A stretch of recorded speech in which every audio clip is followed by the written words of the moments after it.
नमस्कार। आज हम इतिहास के एक बहुत ही दिलचस्प पन्ने खोल रहे हैं। बात करेंगे भारत में शुरुआती मुगल सम्राटों की और उनके जमाने की। हमारे पास एक स्रोत है जिसमें कुछ सवाल जवाब और तथ्य हैं। ये मुगल साम्राज्य की शुरुआत और उसके पहले कुछ शासकों पर फोकस करता है।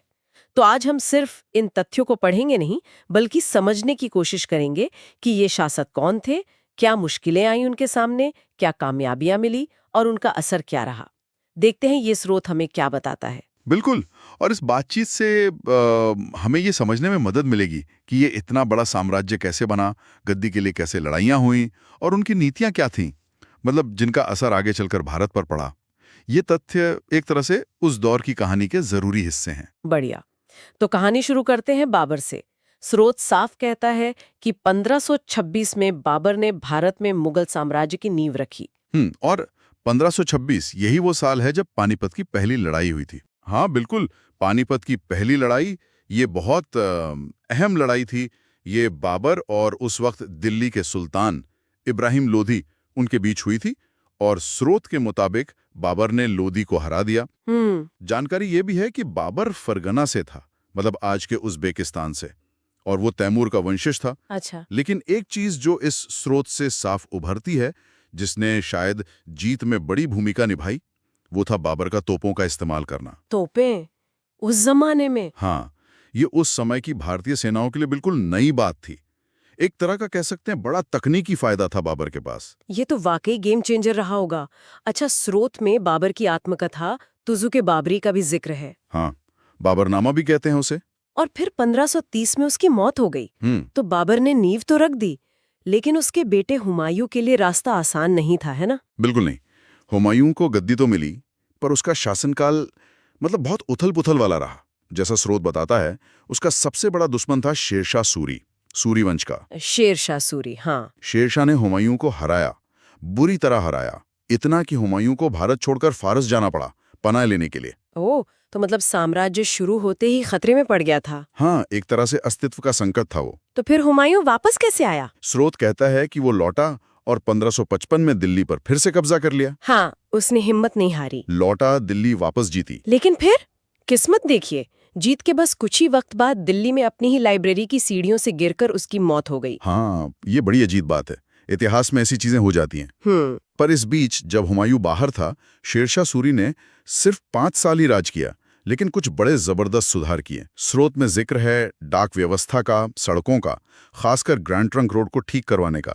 अच्छा। GT road. हाँ। और सबसे जरूरी, उसने रुपया और पैसा, ये मुद्रा चलाई, स्टैंडर्ड करेंसी। ये उसके छोटे शासन की बड़ी देन है। तो शेरशाह का दौर भले ही छोटा था, पर असरदार था।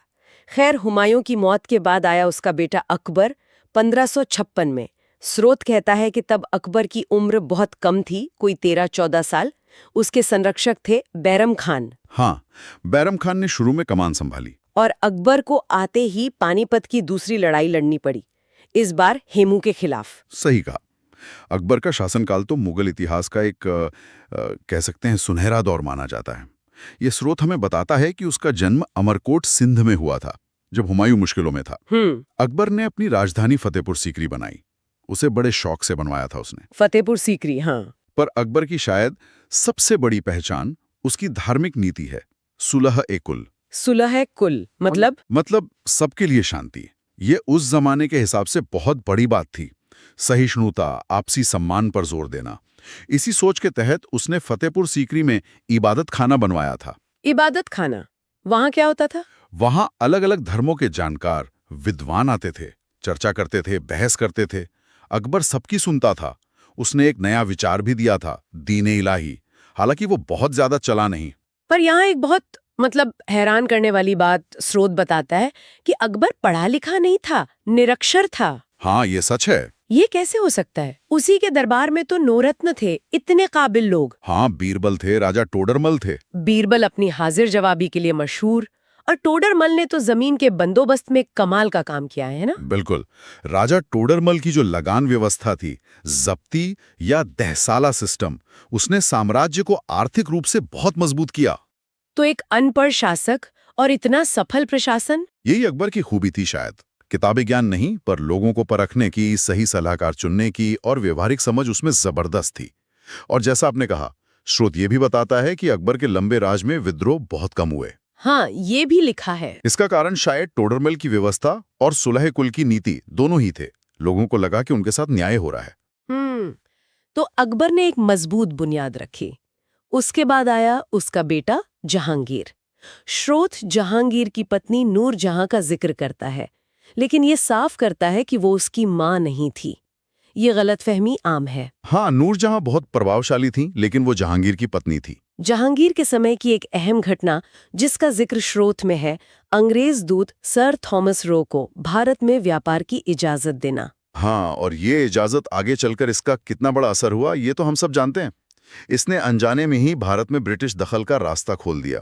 खैर, जहांगीर के बाद गद्दी पर बैठा उसका बेटा शाहजहां, शाहजहां, हाँ, जिसका असली नाम खुर्रम था, जैसा स्रोत में लिखा है। शाहजहां नाम सुनते ही सबसे पहले जहन में क्या आता है? ताजमहल। बिल्कुल। स्रोत भी यही कहता है कि उसने ये अपनी बेगम मुमताज महल की याद में बनवाया।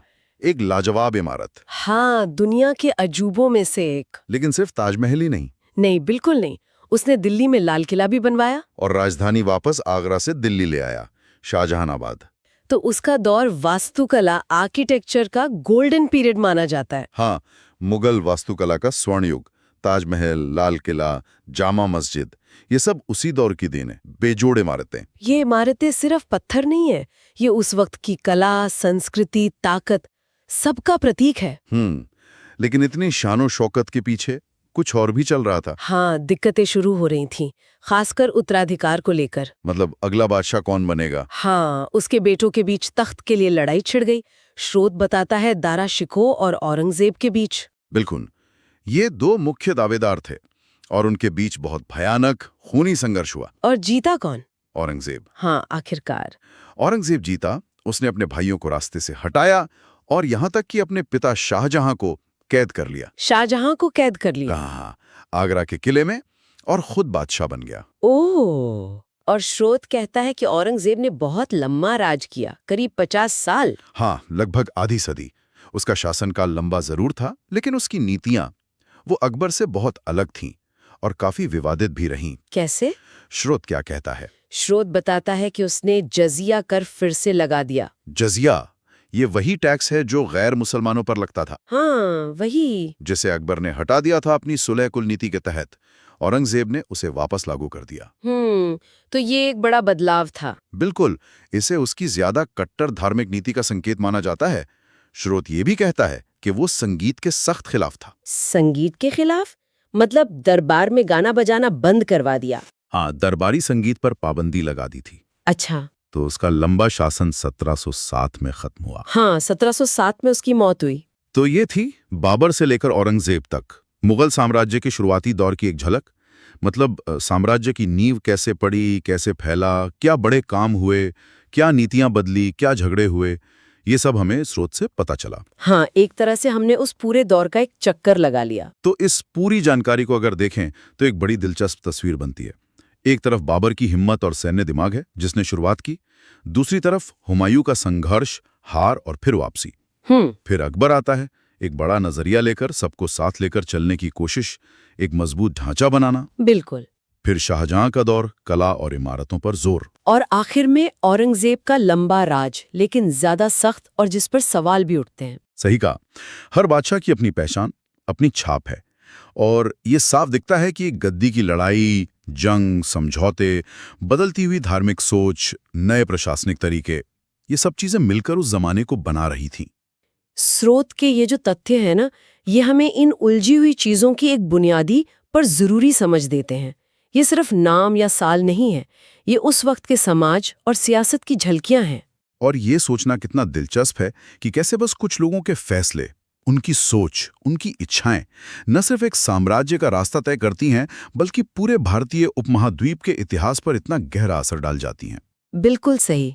और शायद एक सवाल जो हम अपने सुनने वालों के लिए यहाँ छोड़ सकते हैं, वो ये कि एक अकेला शासक, उसकी अपनी मान्यताएं, उसका धर्म, ये उसकी राजनीतिक इच्छाएं, आखिर कहाँ तक एक इतने बड़े, इतने विविध साम्राज्य की किस्मत तय कर सकती हैं? ये सोचने वाली बात है। हाँ, ये एक ऐसा सवाल है जो इन तथ्यों को जानने के बाद दिमाग में आता है और हमें इतिहास के इन किरदारों और उनके असर पर और ज्यादा सोचने पर मजबूर करता है।